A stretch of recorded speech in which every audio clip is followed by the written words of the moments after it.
Muito bem, pessoal. Vamos neste vídeo corrigir as questões de legislação aplicadas no concurso da Prefeitura de Santa Rosa pela Banca Fundatec no dia 16 de setembro de 2018. 10 questões de legislação, as questões de 21 a 30 da prova, para os cargos de nível superior. A prova que eu recebi é do cargo de auditor fiscal. Imagino que para todos os cargos de nível superior foram as mesmas questões.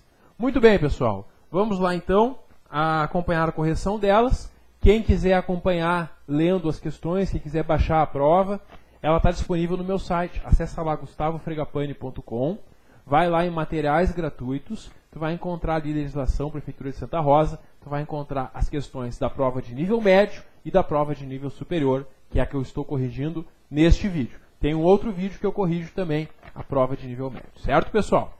Bom, eu quero chamar a atenção de vocês que a Fundatec ela está tentando dificultar um pouco mais as suas provas de legislação.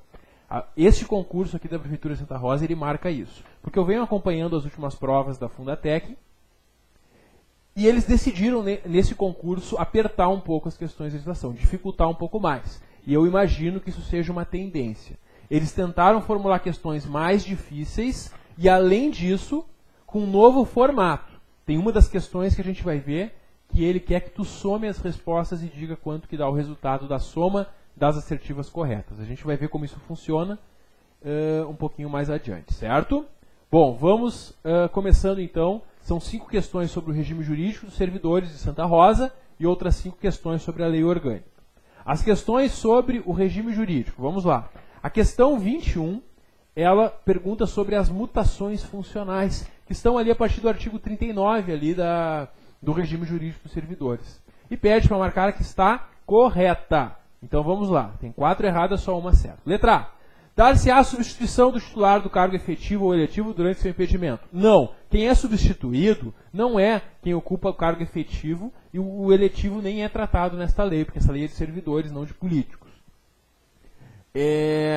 Quem é substituído é o ocupante do cargo em comissão ou de função gratificada. Esse, quando se afasta, tem um substituto. Agora, o concursado, quando sai, quando está afastado, ou está impedido, não há substituto para ele, via de regra.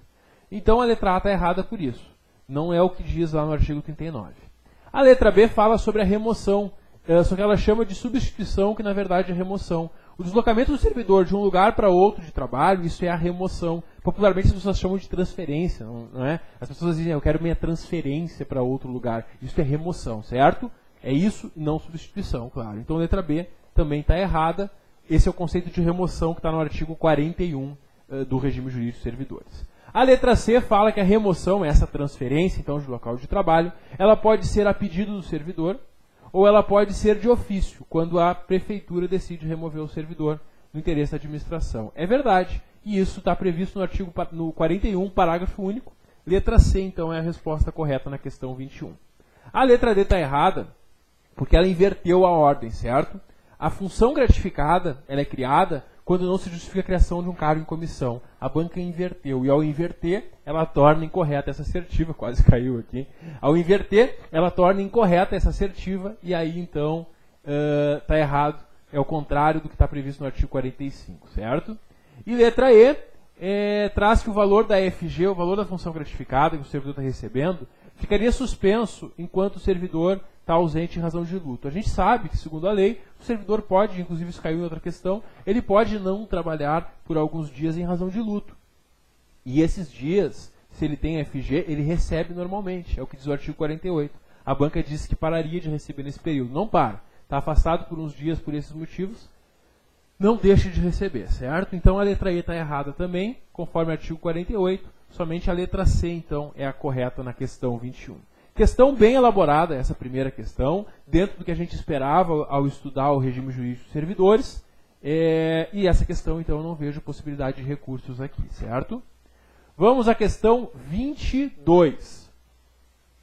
A questão 22, a banca, ela se enganou no gabarito, eu acho. Eu acho que ela se enganou ao definir o gabarito, porque o gabarito que ela apresentou no primeiro momento, que eu acessei ali no site da Fundatec, está diferente do meu. E então eu vou explicar cada uma das assertivas e vou indicar por que eu entendo que deve ser mudado o gabarito da Fundatec, certo? Vamos lá. Primeiro, faltar ao serviço sem justificativa resulta também na perda dos dias de repouso da semana sem prejuízo da penalidade cabível. É verdade. O servidor que faltar durante a semana, ele perde também a remuneração dos dias de repouso. Então, se tu faltou numa quarta-feira e teu repouso é no final de semana, tu perde a remuneração de quarta e do final de semana, daqueles dias, certo? Sem prejuízo da pena cabível pela falta. É verdade, pessoal. Então, a primeira, ela é verdadeira. Isso está expressamente previsto no artigo 68, inciso 1. Então, aqui na 22, a primeira, ela vai ser verdadeira. A segunda assertiva, ela fala sobre atrasos, ausências e saídas antecipadas. Ela diz que atrasos, ausências e saídas antecipadas iguais ou superiores a 30 minutos resultam somente em perda de parte da remuneração, respeitando a proporção desses períodos. Pessoal, na verdade, quando o servidor falta aqui, está falso afirmar que ele perde só a parte da remuneração. Por quê? Porque é possível também que ele perca, que ele sofra uma penalidade disciplinar. Então a segunda assertiva está falsa, ela não está de acordo com o artigo 68, certo? O artigo 68, inciso 2, traz outra disposição, a segunda é falsa. A terceira assertiva, ela fala do artigo 148, e ela fala que a pena de advertência ela é aplicada por escrito, por inobservância de um dever funcional previsto em lei. Isso é verdade. Isso é advertência. E aí diz lá que ela também seria aplicável em casos de violação de proibição que não seja caso de demissão e resulta numa dedução de 50% da remuneração. Pessoal, na advertência não reduz nada da remuneração do servidor. É o que diz o artigo 148. A advertência, tu não tem nenhum prejuízo financeiro. Agora, se tu sofre a suspensão, tu vai ficar uns dias sem trabalhar e sem receber. E se a suspensão for convertida em multa, aí sim vai deduzir 50%. Então, esse conceito que ele deu aqui na parte final seria da suspensão convertida em multa, não de advertência. Então, essa terceira, ela é falsa, conforme o artigo 148, e esse é o principal fundamento do nosso recurso, tá? O artigo 148, então, ele é o fundamento para a gente dizer que essa terceira assertiva está errada. A pena de advertência não tem previsão no Estatuto de dedução de 50%. Quem tem isso é a suspensão convertida em multa. Então, na terceira questão seria falsa. E a banca, no gabarito que ela apresentou, ela dá essa como verdadeira. Está errada, essa é falsa. E a última questão é por uma lógica que a gente tem que seguir, porque só tem uma alternativa que tem verdadeiro, falso e falso. A última questão só poderia ser verdadeiro, que é o que está na letra B.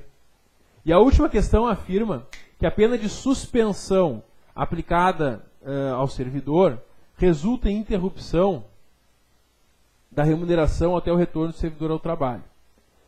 Bom, aí nós temos o seguinte. Se a banca quis dizer nessa quarta assertiva, se ela quis dizer que no caso de suspensão ele para de receber, isso é verdade. Não trabalha e não recebe. Agora, se ele estava dizendo da conversão da suspensão em multa, que é o que mais ou menos falava na assertiva anterior, que era falsa, aí seria falsa essa última. Essa última frase foi mal elaborada. E ela tem uma dubiedade que pode te fazer pensar que ela é verdadeira ou pensar que ela é falsa. Então tem duas formas de tu recorrer nessa questão. Se por acaso tu marcou o B no gabarito, o gabarito que a banca deu é D. Se por acaso tu marcou B, tu recorre pedindo para alterar para B, porque essa aqui é falsa conforme o artigo 148.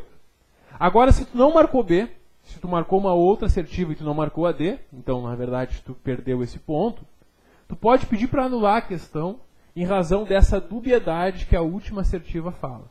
Porque sendo a última assertiva falsa, não teria nas alternativas nenhuma possível, certo? Então, ou tu pede para mudar o gabarito para B, caso tu tenha marcado B, ou tu pede anulação, caso tu tenha marcado uma outra. Eu acho que a questão ficou mal feita mesmo e deveria ser anulada, mas às vezes a banca não aceita anular. Às vezes a banca percebe que foi um erro só aqui e aí troca para B. Ou percebe o erro nas duas e aí vai anular essa questão, certo? É que não foi clara a quarta assertiva. E ao não ser clara, ela deu margem para interpretação. Até porque o Estatuto dos Servidores, aqui de Santa Rosa, em nenhum momento ele fala diretamente na situação da suspensão, da pena disciplinar de suspensão, resultar em interrupção da remuneração. A gente sabe que o servidor suspenso não trabalha e não recebe. Agora, usar o termo interrupção da remuneração foi invenção da banca, o que leva também uma margem para interpretações diversas, certo?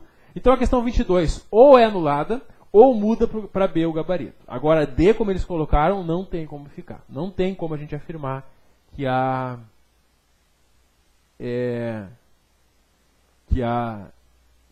quarta assertiva seria, que a letra D seria a resposta, certo? É isso que nós temos, então, na questão 22. Bom, então, o gabarito que a banca deu é D, mas aqui cabe recurso, então, por esses fundamentos que eu mencionei para vocês. A questão 23, ela vai trabalhar mais um assunto aqui, que também a gente tem uma situação para verificar aqui de possível alteração do gabarito, certo? Para não ficar muito extenso esse vídeo, eu vou parar por aqui e no próximo vídeo tu acessa aí que eu continuo a correção das questões da prova de Santa Rosa para nível superior. Até logo!